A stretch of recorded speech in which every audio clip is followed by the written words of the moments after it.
जय गुरुदेव जय गुरुदेव। संभव को संभव करने वाले सदगुरु होते हैं। हमारे एक साधु हैं, नाम है जटाशंकर पांडे। मुन्ना पाड़े भैया जानत हुई हैं। सीआईडी पाड़े का लड़का हूँ। इंटर कॉलेज में बाबा जी के वो पढ़ाते हैं, वही मथुरा में। हाँ, जहाँ बस्ती जिला लगता है, बस्ती जिला और संत कबीर नगर, लेकिन वो राजा राम बाबू के जो साथ जुड़े हैं, तो दोनों जिला और बगले में सिद्धार्थ नगर लगता है। इंटर कॉलेज जहाँ बना है, और इस तरफ बीच में रोड है, और रोड के बाद जो है प्राइमरी स्कूल की बाउंड्री है, उसी में उनका क्वार्टर है। हम जाते हैं तो ज्यादातर उन्हीं के यहाँ रहते हैं। सारी व्यवस्था है, नहाना धोना, लैट्रिन बाथरूम, भोजन पानी। जल्दी जाते नहीं, वहां जाते हैं। तो वो बता रहे थे, तो उनके एक भाई पीएससी में है, पीएससी में पुलिस है, और मुन्ना बाबू। घटना पुरानी है, यही नींव पड़ी थी, जो मंदिर बना है इसकी नींव केवल पड़ी थी, और एक गड्ढे की पटाई चल रही थी। वहां तमाम पहले गड्ढे थे, तो झुआ में, तसला में तमाम लोग गमछे में मिट्टी ला ला करके गड्ढे को काट रहे थे। हाँ। तो सीआईडी पाड़े भी उसी में, वो जो है इंस्पेक्टर थे, और बड़ी बड़ी मोछ थी, गलबच्छा रखाए थे, और टाट बोरा पहनते थे। ऑफिस में जाते थे फिर भी बोरा ही पहन करके, भैया जानते हैं, देखे होंगे। तो हमारे वो साधु हैं, वहीं रहते हैं, और सदवाई ने तो अस्पताल में नर्स का ड्यूटी कर रखी, दोनों प्राणी हुए हैं बाल बच्चा से। तो एक दिन ऐसा हुआ कि बच्चे भी वहीं टहल रहे थे, यानी जटाशंकर बाबू और पीएससी दोनों लोग। अब वहीं से डाकू पकड़ ले गए उनको, दोनों लोगों को डाकू। अब लेकर के चले गए दोनों लोगों को जंगल में। अब उनका कोई पर्व था, तो जंगल में एक काली जी की मूर्ति थी, और साल में वो डाकू लोग क्या करते थे, नरबलि देते थे। नरबलि, भेड़ा बकरा नहीं, आदमी को मार करके और काली जी को देते थे, मतलब नरबलि। हालांकि ये पाप है, ये कोई पूजा नहीं है, लेकिन अब डाकू राबे की राबरी करना उनका, डकैती करना काम था। तो दोनों भाई के, मुन्नो बाबू के और पीएससी को पकड़ ले गए, दोनों जने रहे। तो ले गई, तो पहले जोन बाटे दूधे से नहवाई, फिर पानी से नहवाई उन्हें डकुए, और नहवाई के जोन बाटे चंदन लगाई, और यहाँ सीआईडी पाड़े गए, इसे पूर्ण आभास हो जाए। आज गुरु महाराज से कहीं, सरकार हमारे बच्चे नहीं दिखाई दे रहे हैं। तो गुरु महाराज ने कहा, अरे यही कहीं होंगे, घूम रहे हैं, कोई मेले में भी आ जाएंगे, चलो चलो अपना काम करो, ड्यूटी करो, चलो वहां मिट्टी डालो। फिर चले गए। अब थोड़ी देर के बाद मन लगा है, फिर नहीं आ रहे, आए फिर सरकार, अच्छा ठीक है चलो तुम काम करो, अभी हम देखते हैं। स्वामी जी महाराज कोठी में चले गए, बैठे हैं, अब ये काम कर रहे हैं, मिट्टी बहा रहे हैं पाड़े जी। अब इतने में थोड़ी देर के बाद दोनों फिर आ गए, चंदन वंदन लगा था। आए खोजते खोजते, पापा जी आ गए। अब देखा तो चंदन लगा था। तो बेटा कहाँ गए थे, पूछने लगे, ये चंदन वंदन कहाँ लग गया। बाबा जी तो ना चंदन लगाते हैं, ना किसी से कहा भाई चंदन, सब बस कोई लगा ले तो भाई। तब बताए दोनों जने कि हमारे दोनों जने डकुइये पकड़ ले गए, और जात रहीन मारे। कहे गुरु महाराज गईन, कहीन की अभी सर्वनाश तुम लोगों का हो जाएगा, इस बच्चे को जहां से पकड़ करके लाए हो वहीं ले जा करके छोड़ दो।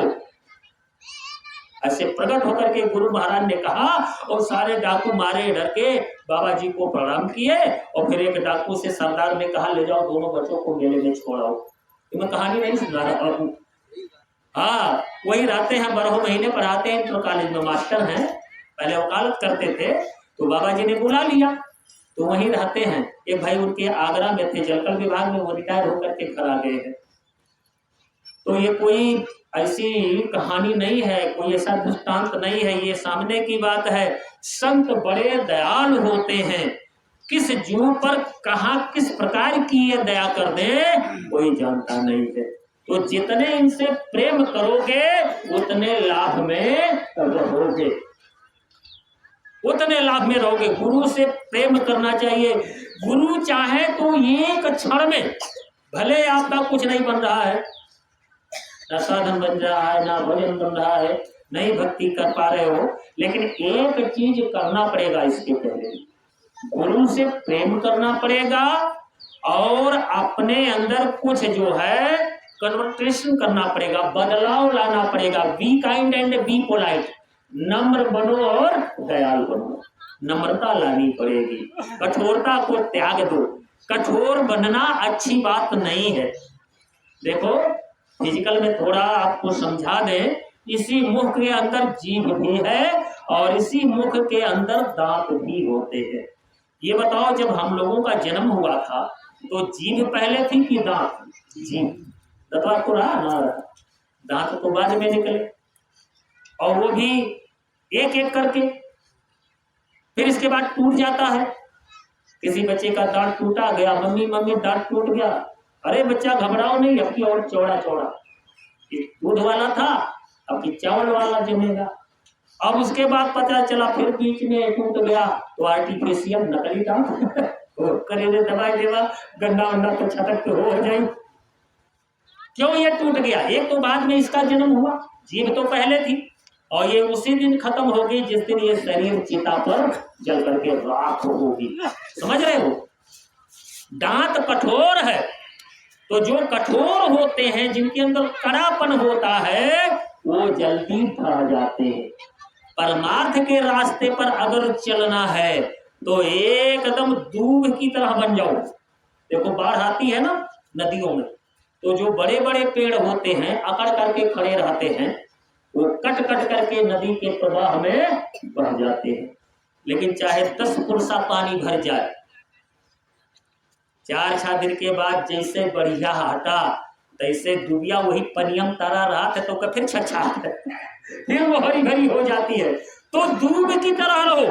अगर अकड़ आ गई यानी अहंकार आ गया, तो हमारे संतों ने कहा है, किया कराया सब गया जब आया अहंकार, देहाभिमाने गलिते ज्ञानेन परमात्मनः, यत्र यत्र मनो याति तत्र तत्र समाधया। भगवान राम ने भी इसको समझाया है। माता श्यवरा से कहा है, जाति पाति कुल धर्म बड़ाई, धन बल परिजन गुण चतुराई, भगत हीन नर सोहई कैसा, और बिनु जल बारिद देखिए। राम जी कह रहे हैं, मैं ये जात पात का भेदभाव नहीं रखता हूँ, कुल धर्म बड़ाई, किस रिलीजन धर्म को मानने वाले हो, धन बल परिजन, कितना धन आपके पास है, अरबपति खरबपति हो, कितना बलशाली आप हो, कितने ऊंचे पद पर हो, परिजन माने कितना लंबा चौड़ा है आपका परिवार है। राम जी कह रहे, माता मैं ये तो देखता ही नहीं हूँ, मेरा इस दुनिया संसार में केवल एक नाता है, कह रघुपति सुनु भामिनी बाता, और मानहु एक भगत कर नाता। भगवान कृष्ण ने भी यही कहा है, अर्जुन समोहम सर्वभूतेषु न मैं द्वेषो अस्ति न प्रियाः, ये भजन्त तु माम भक्त्या मैं तेषु च उक्तः।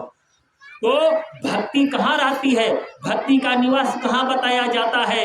गुरु के चरणों में भक्ति का वासा होता है। जब ये मत्था गुरु के चरणों पर टिका दोगे तो इनकी कृपा दया से भक्ति की धारा आपके अंदर प्रवाहित होना शुरू हो जाएगी प्रेमियों। लेकिन उसके लिए छोटा बनना पड़ेगा और चल करके